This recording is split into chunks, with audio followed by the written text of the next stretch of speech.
Welcome, students. This is going to be the concluding class on Joseph Addison's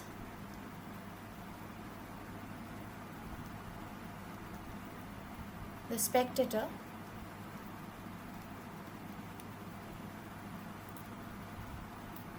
Particularly the essays or the papers Sir Roger at Home and Sir Roger at Church. So in the last class we have been speaking about or discussing about the surveillance state or the surveillance regime that Joseph Addison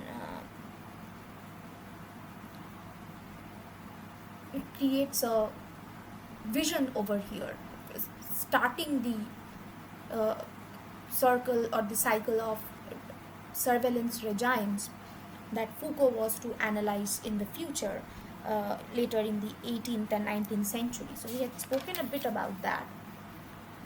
I will continue with that. So the last point that I had mentioned in the last class regarding Foucault, that was, he claims that if a force lacking direct power dreams of regulating society, it must compel each individual to interiorize the inspecting gaze. So Foucault says that in order for power to maintain itself without its direct presence, that is its direct force, it will compel, and it must, that is, compel each individual to interiorize the inspecting gaze. That is, to the point that he or she he is his own overseer. Each individual thus exercising this surveillance over and against himself. And then he says that this is a superb formula, power exercised continuously and for what turns out to be a minimal cost. His definition, Foucault then identifies in his theorizing of modern societies. He identifies in the modern society an all-present and ever-present or a pervasive system of classification. This is a system of classification which compares, differentiates, hierarchizes, homogenizes, and excludes. So we can find all of these points inclusive within the essays of Sir Roger.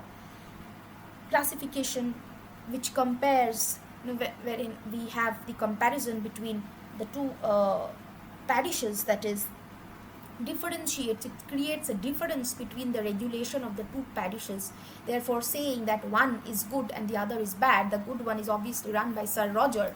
It also creates a differentiation between Sir Roger, the landlord, and the rest of the villagers, his subjects, that is. It creates a hierarchy, homogenizes, that is, it says that everybody is equal in the eyes of law or in the eyes of the church law, and it also excludes. In short, Foucault says that such kind of a surveillance system normalizes the differences. It is as if the differences ought to exist because there is someone like Sir Roger, a knight of the royal authority, who wields the power of over this particular village, over his land, that makes him stand out, that makes his land stand out in comparison to the other parishes. And this is a normal behavior. This is what is normal. This is how it should be.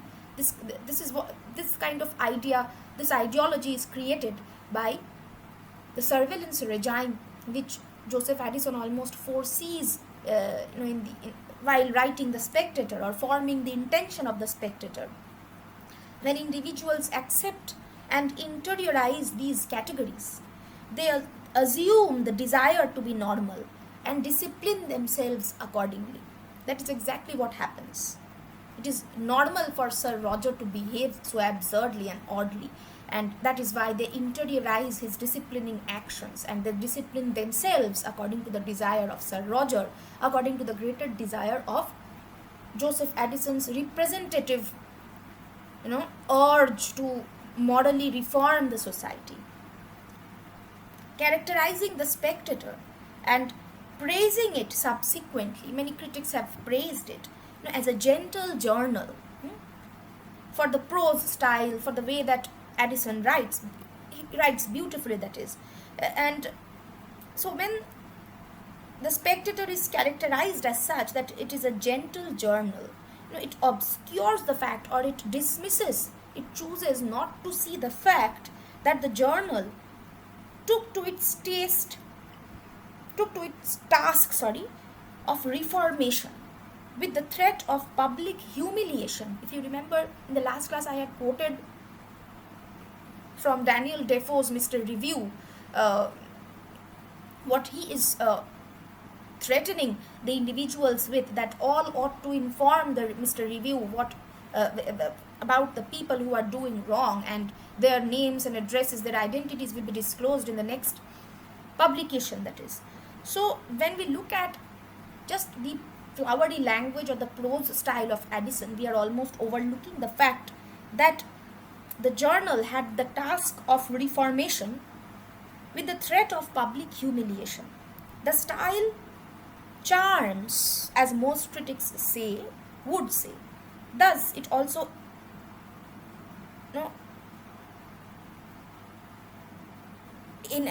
makes us unable, under that charm, under that magical charm of style, we are unable to see the traces of how its effects occur. How is it working? How is Mr. Spectator's presence in the land of Sir Roger, creating an effect that the Spectator looks forward to have? That is, how is it moralizing the society? So this is how, by compelling the individuals to normalize the presence of the Spectator.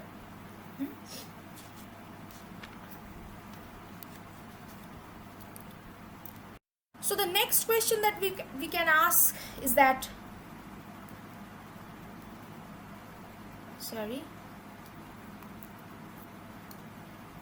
that how then, how does the effect occur?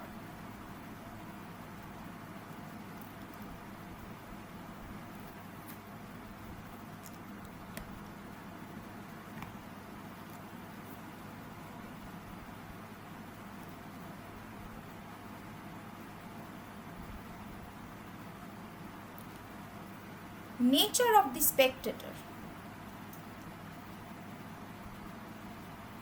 Nature of the medium, that is the journal, plus the character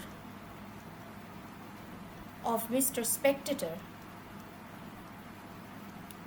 equals to the degree of success of the Spectator. It's a directly proportional relationship. Nature of the medium, that is the journal, with the reformatory task, and together with the character of Mr. Spectator, the way that he operates, the way that he is, it equals directly to the degree of success of the Spectator, the text. So a critic called Kingsley, he notes that the single sheet Spectator, and I'm quoting, he's saying that the single sheet Spectator, unlike a bound book, possessed, he says, this is the nature of the medium we are talking about over here. William Kingsley says that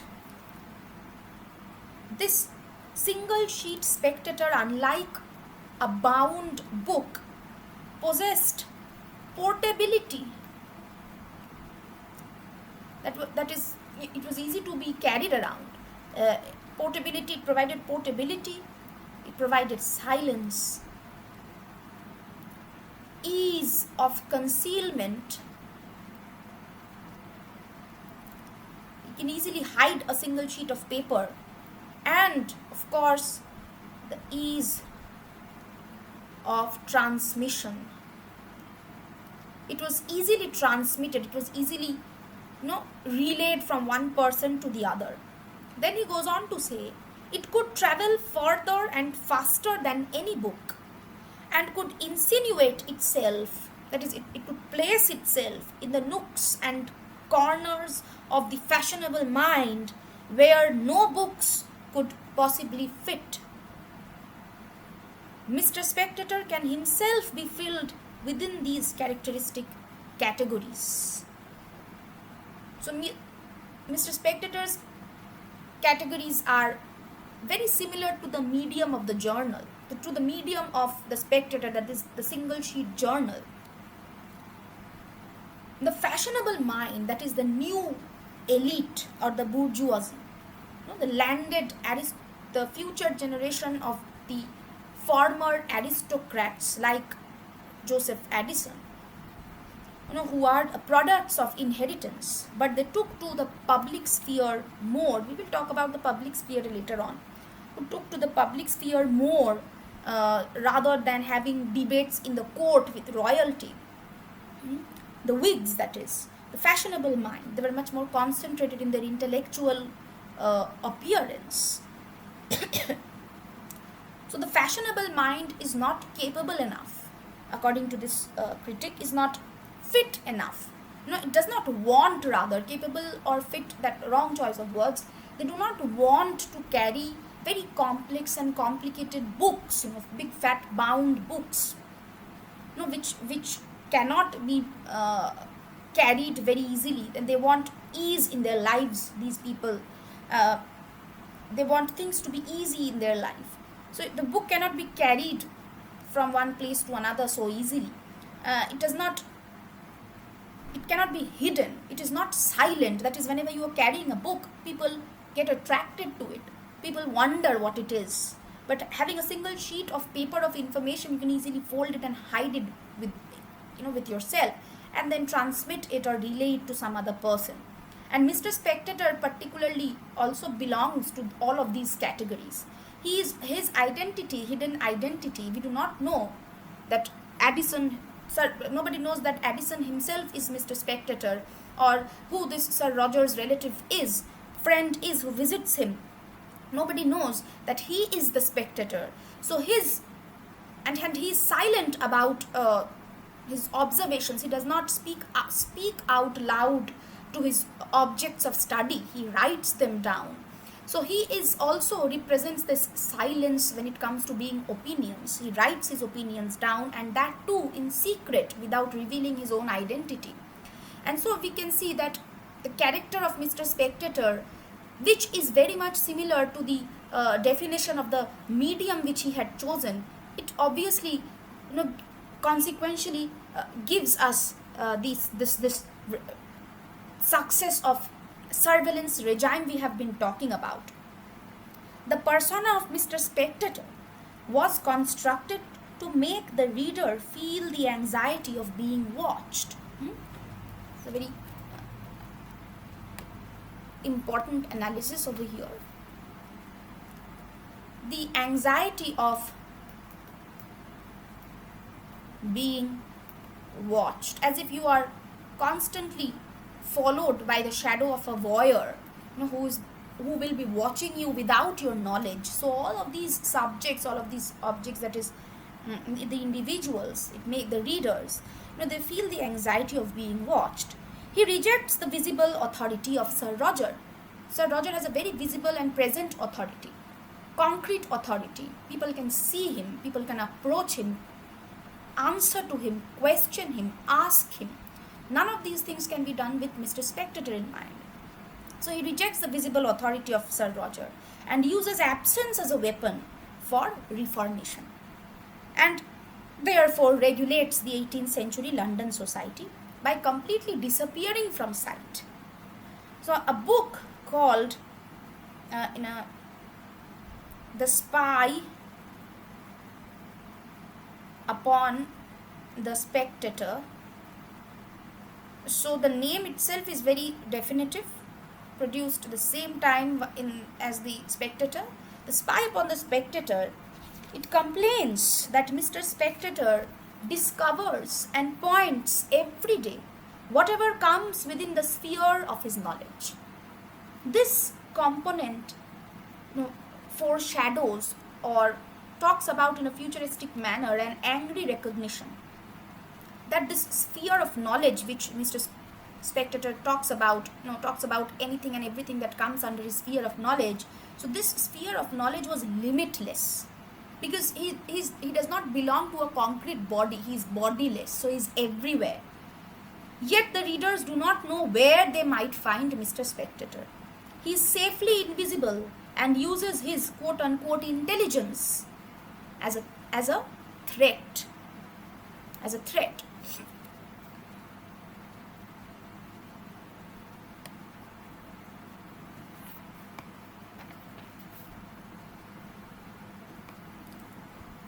Mr. Spectator's presence, the readers come to understand Mr. Spectator's presence in the Spectator itself, in the medium of his writing itself. It carries his censures, it carries his warnings, it publishes readers' letters, it reports on recent events like theatrical performances, crowds on familiar streets, visiting dignitaries like foreign dignitaries visiting London or England. It describes tavern conversations, conversations in bars and taverns, overheard without the participants' knowledge, right? Voyeurism. But the unlimited capacity of this I with a capital E, it requires certain kind of negation. It requires Mr. Spectator to negate some of his own qualities. He lacks, like I said, a known form. He lacks a form, a recognizable form like Sir Roger. A recognizable form like Sir Roger permits individuals to know whether they are at any given time under observation. Now, Mr. Spectator's appearance is known only to his club. The select few who have also heard his voice. He may be seen, of course, and his papers admit that curious passers-by often inspect his countenance, the way he looks, the way he dresses. So they doubt, they suspect him, that is. But he cannot be recognized as the quote-unquote censor of Great Britain. The Spectator refuses to allow readers any information by which they might even take a single step to identifying him. Whenever his invisibility is threatened, as when Sir Roger's neighbours, it's written in Sir Roger's church, Sir Roger's neighbours begin to grow very inquisitive about my name and character. So whenever this kind of a threat, whenever he sees this kind of a threat, Mr. Spectator, he struggles to preserve his hidden identity. He quickly decides, in this case, that is in this essay, in this publication, Sir Roger at Church, he quickly decides that it is indeed high time for me to leave the country. Now to talk a bit about Mr. Spectator's character, his personality, his characteristic traits, that is. He continues to secure in other publications, that is, we do not have them in our syllabus. So in other publication, other places, he continues to secure his voyeuristic invisibility by refusing to form any kind of human relationship. He says that he lives in the world, but as a spectator of mankind, than as one of the species. So he is beyond, above and beyond the foibles of mankind. His first paper, this we can find in his first paper. He says that I have acted in all the parts of my life as a looker-on, which is the character I intend to preserve in this paper.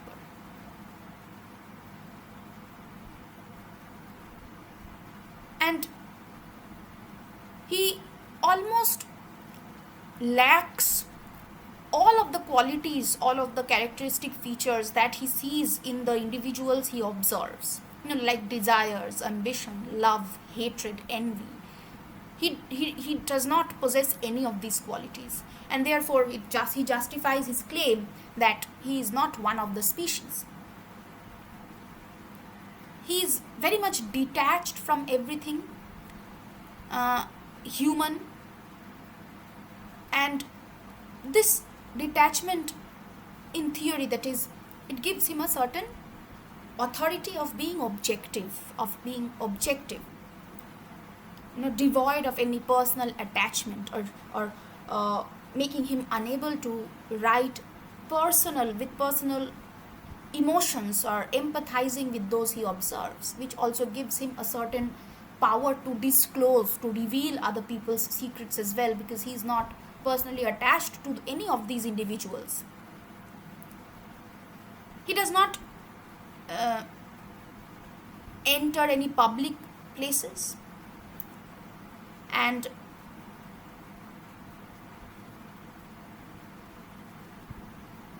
he derives his power from absence. He also lacks a fixed location.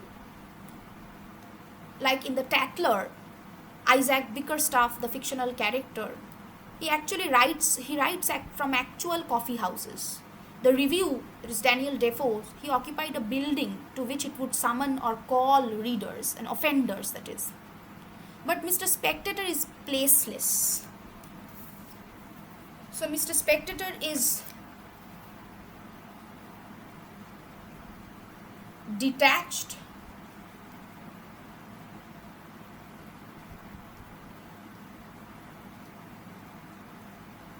objective, because he is detached.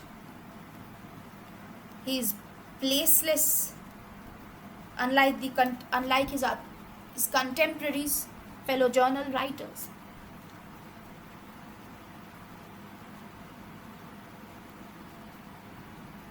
And he writes in issue number 49, I see in every parish, street, lane and alley of this populous city. But he has nothing else to do but make observations, he says. Which,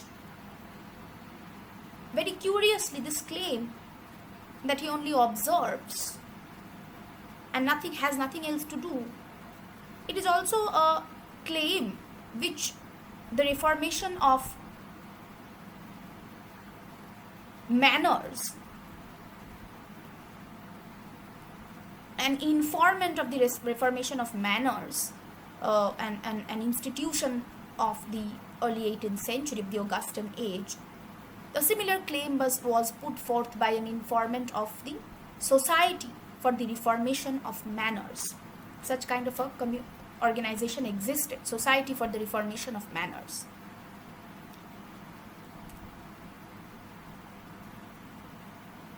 He says that I have nothing else to do but to observe in every parish, street, lane and alley of this populous city. He insists, the journal, that is The Spectator, insists, it forces upon this fact that Mr. Spectator's placelessness, the fact that he is placeless, it allows him to be, not only to be everywhere, but he can also see everything, even those things which are typically hidden from the normal human eye, from ordinary observation. And he says in the same issue number 49, that this rejection, this being detached from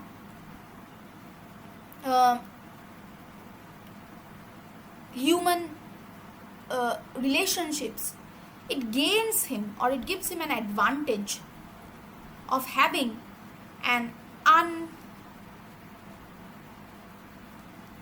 unprejudiced eye,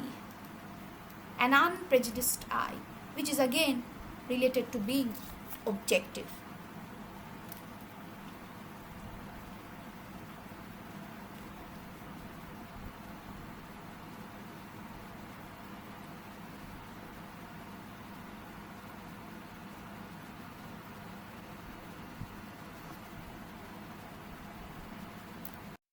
And all of these qualities, that is what gives him power, which is the objective of his voyeurism. Unlike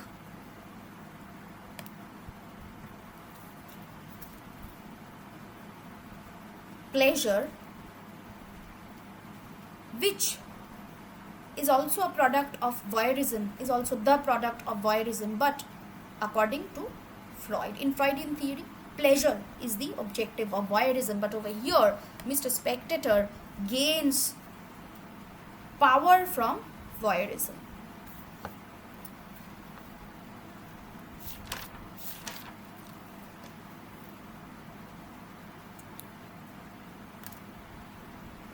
So moving a bit away from this study of him being voyeurism or the eye of power or the inspecting gaze, let us talk about a bit about the relevance of this journal. We know that certain reformation attempts were taken at that point of time. We have discussed history somewhat. So we know the purpose of the Spectator. But it also, more importantly, Addison and Steele's essays, they represent a change. They represent a change.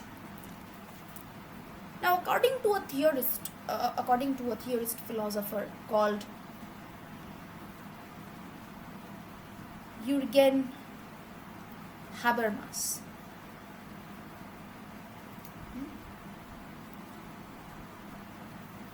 this change, the change that is represented by Addison and Steele's essays, this change was accounted in the beginning to the bourgeois public sphere, to the bourgeois public sphere where private citizens come together in public and took over the space against the public authorities.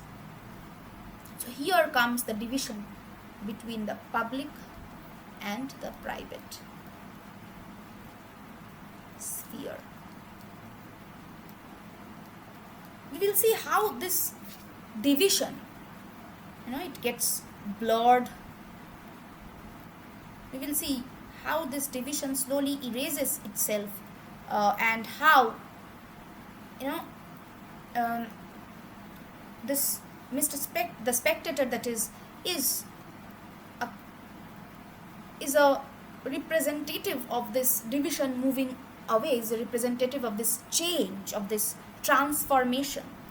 So Habermas is theorizing that this change in the early 18th century was accounted in the beginning, in the 18th century, to the bourgeois public sphere. It is the new society formed by merchants and traders who also possessed land and had tenant farmers working on them. In the beginning, this change was occupied within the bourgeois public sphere. Bourgeois public sphere, that is the landowners, the aristocrats.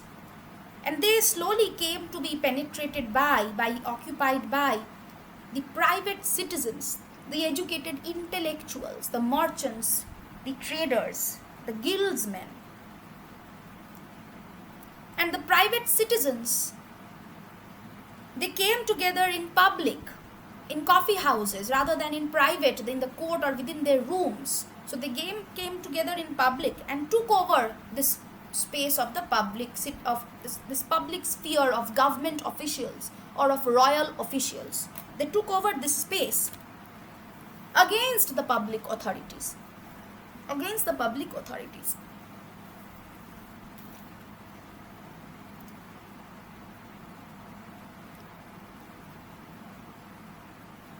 And when this started to happen, the public sphere composed of former, previously composed of aristocrats, of estate owners,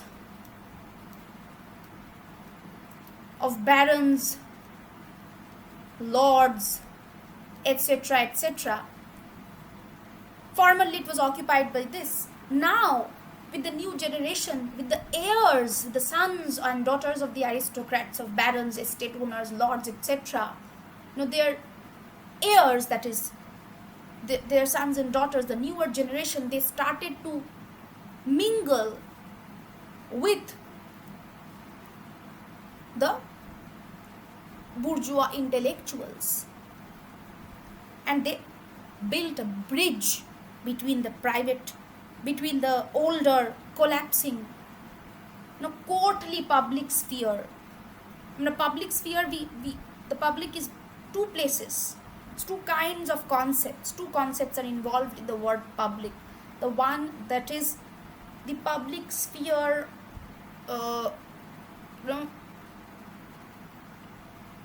maintained and perpetrated or signified by the government officials. The public space is also the space used by citizens, as opposed to the private sphere that is within homes and rooms, which was at that point of time, the private sphere was also inside of the houses,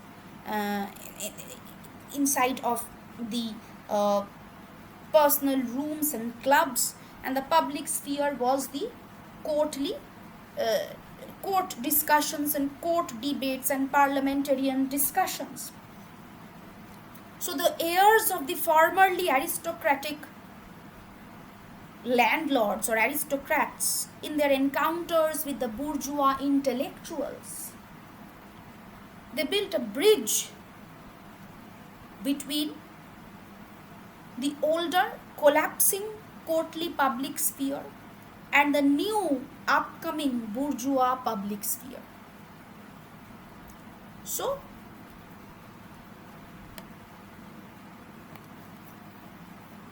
the old courtly public sphere was engulfed by the newly forming bourgeois public sphere.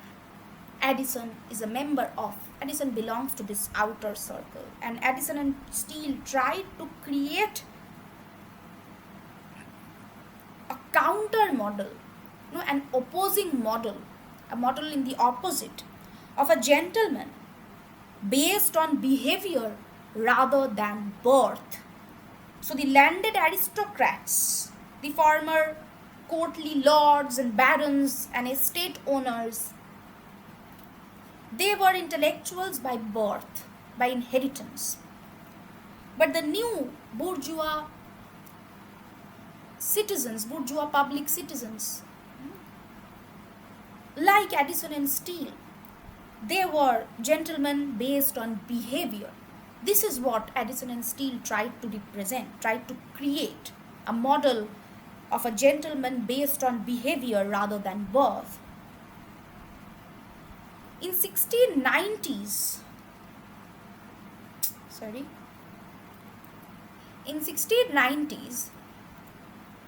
something called the financial revolution took place. Financial revolution means it refers to the first issuing of government bonds, government stocks, which also eventually led to the formation of the first stock market later on. So in the 1690s, this financial revolution took place.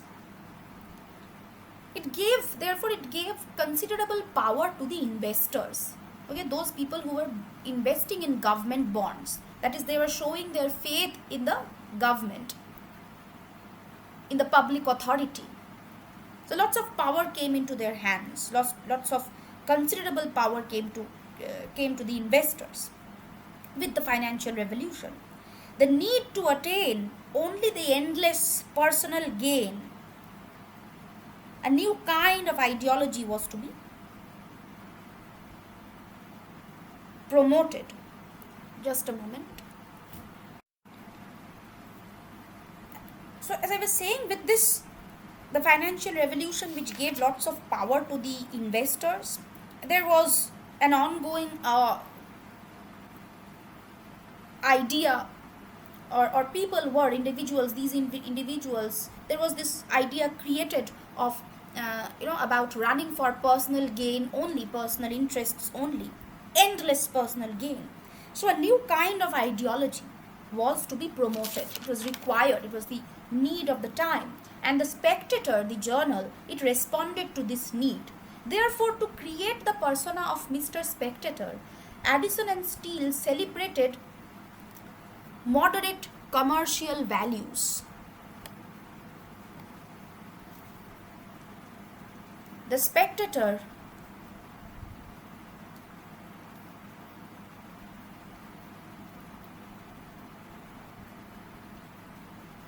and its persona was to promote moderate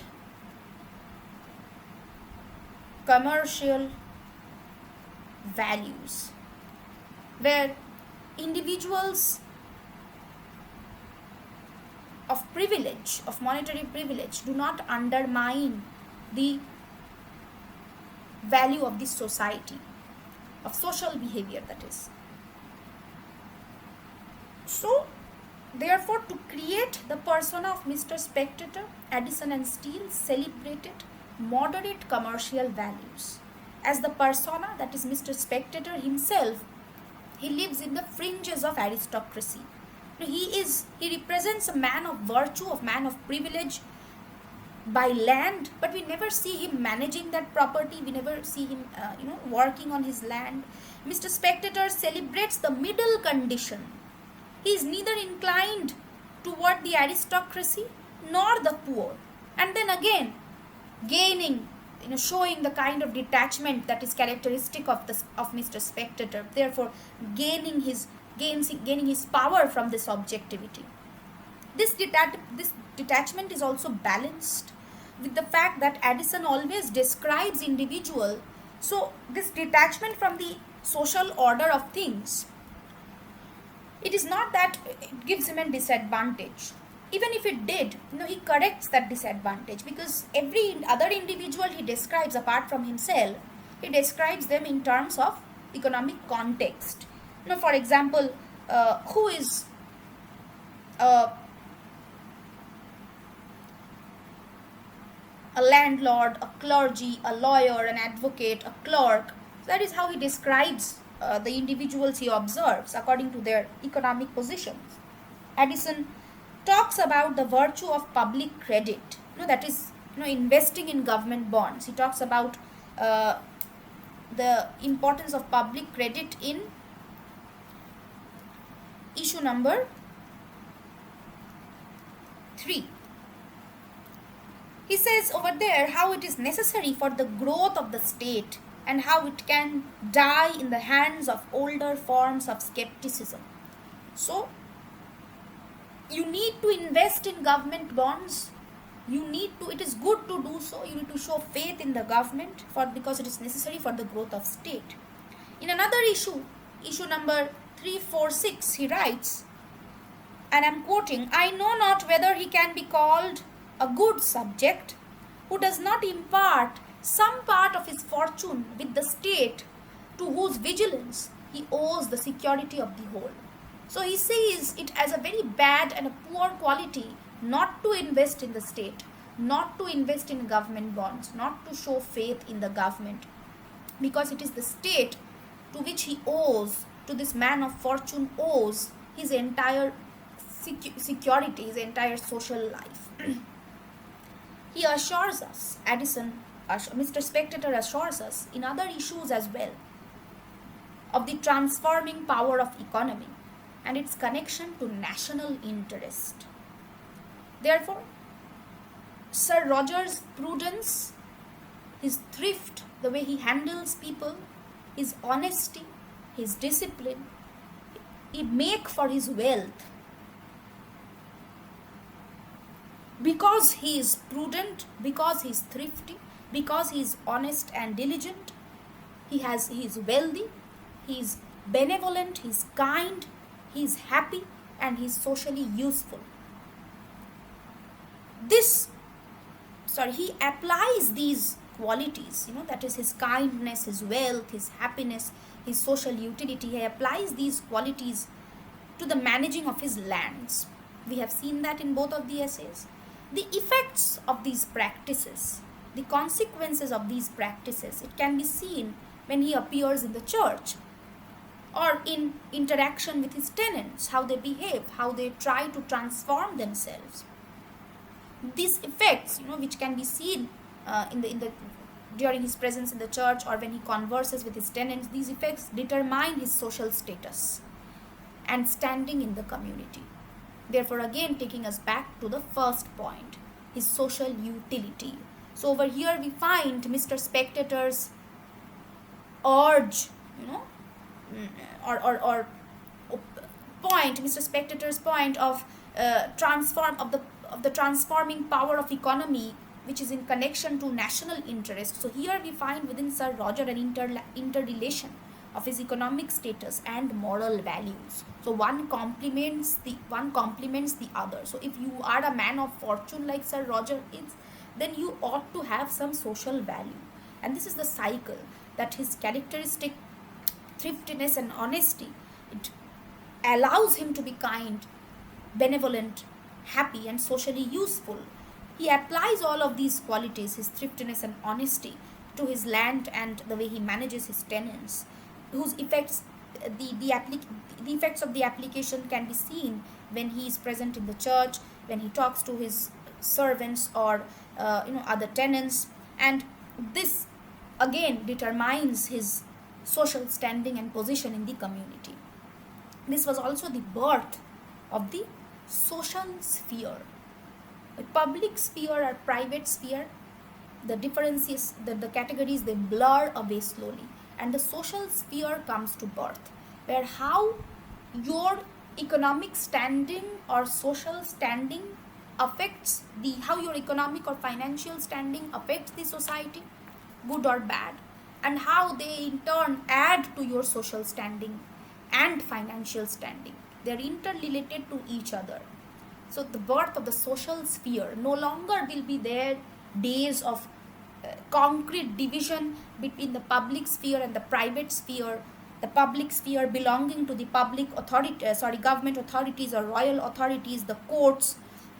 The private sphere is the bars, rooms, and private halls, and farmhouses, etc., etc. Now there are coffee houses within the very towns, within the very cities, which Habermas also says that the town becomes the center of civil society in contrast to the court. So now the social sphere is an intermingling of both of these, of the categories of both of these categories. The authoritative personality of the government officials together with the liberal attitude of the private individuals, they come together to form the social sphere, where we can have political and social and economic debates without a Damocles sword or without an axe hanging over our necks or heads. We will not be beheaded, or we will not be called to the court with each and every mistake we point out about the government. That is the usual way to think, that is. So this was also the birth of the social sphere, with the mingling of the bourgeois intellectuals with the inheritors of lands, with the heirs of former aristocrats. In bridging the gap, however, we have to keep reminding ourselves that in bridging the gap, the differences were also made more apparent. And in issue number 86, Mr. Spectator writes that every action makes visible the inward disposition of the mind. So according to this, that every action makes visible, that every action points to your conscience. Keeping this in mind, Mr. Spectator talks about, then if we come to Sir Roger's essays, Mr. Spectator talks about Sir Roger's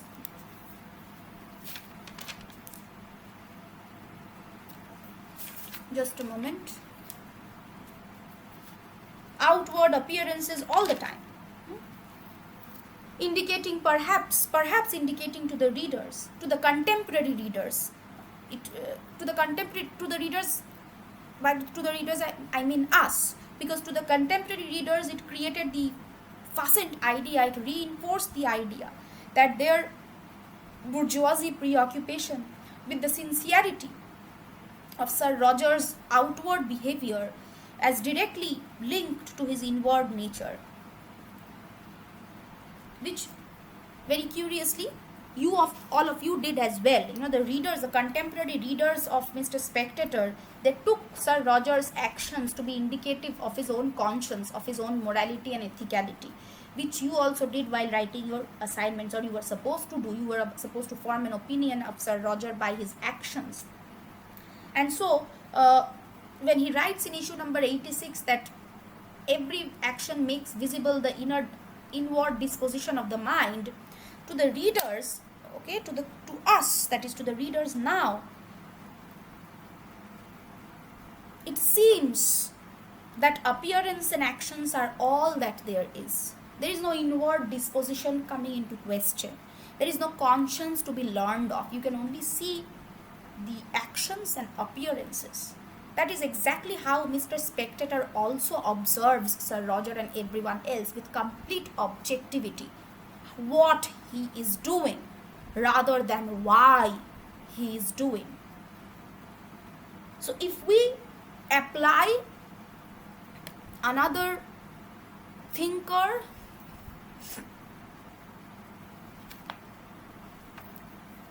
if we apply Hannah Arendt observation, she observes the Greek polis, that is the Greek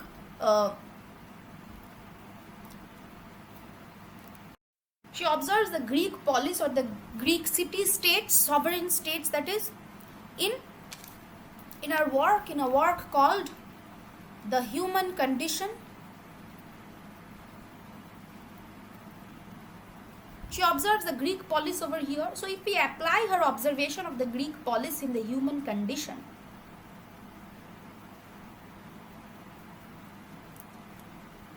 and what she is saying, we do need not go into the details. So just in context to Sir Roger or Mr. Spectator over here, if we apply what she is saying in The Human Condition, then Mr. Spectator, like Addison himself, is cultivated. These are the things that she says while observing the Greek polis as well. So Mr. Spectator, like Addison, is cultivated because he can appreciate the beauty of words and deeds. He is also active because he causes those words and deeds to be politically secure. That is, he gives them a chance to survive in a highly changing society. Hannah Arendt observes about the Greek polis in The Human Condition that they were cultivated, the sovereign city-state officials, they were cultivated because they could appreciate beauty of words and deeds, and they were also active with the objective in mind that they need to politically secure their deeds and words, these words and deeds that they appreciate. This needs to be politically secure, that nobody can so that nobody can question the technicality of it. And what do they do in order to avoid questioning of the technicality? They give these words and deeds a chance to survive in a highly changing society. Writing about Sir Roger and his so-called eccentricities and oddities, repeating those characteristic features of Sir Roger again and again, he gives those oddities and eccentricities with all of its causes, why they are existing, why he has this godlike gaze over his tenants. We have already discussed that. So keeping all of those reasons in mind, now Mr. Spectator, like Addison, he gives Sir Roger's cultivated gives Sir Roger's personal views about personal likes about certain deeds and words. He gives them a chance to survive in a highly changing, highly radicalized society, highly changing world. He not only promotes a certain kind of taste, that this is the way to be, he ridicules the other ways, pokes fun at the other ways, is sarcastic, is ironical in defining the other ways, and he appreciates a particular kind of way. All the three personalities, Sir Roger, Mr. Spectator, and Joseph Addison, three of them are involved in a similar making of knowledge. So they promote a particular kind of taste, a particular kind of being, a particular kind of correctness. He promotes a certain kind of beauty, of taste, of being in the world, but also pushes others to do so by having that overpowering gaze, by being the invisible spectator, by having that voyeuristic gaze through which he gathers that power. And there are huge problems associated with this kind of cultivation and activity, because who is to say that the beauty which Addison, Mr. Spectator, and Sir Roger appreciates, who can say that that beauty is universal? So what if you cannot recite a catechism properly, like the boy in Sir Roger's class, church class did? Does that mean that you are unfaithful? So what if that you are too poor to pay taxes to the government? Does that mean that you are anti-national? So what if you do not have a similar taste in fashion as Mr. Spectator or as all the bourgeois intellectuals had at that point of time? Does that mean that you are ugly? So these are few of the many problems that is posed by having this kind of cultivation and activity, which is represented by Sir Roger, who is created by Mr. Spectator, who is in reality none other than Addison. So all of them are the same personality, all of them have the same objective, and all of them have the same process of reaching that objective. So with that, I will end the class and the assignment as well. From the next class, we will be starting with The Mayor of Casterbridge by Thomas Hardy. I expect you to carry texts or the books in the class. Please do that. And of course, most definitely, if you have any questions for me, any queries, or anything that you just want to discuss a bit more, feel free to get in touch with me. Thank you very much. Bye bye.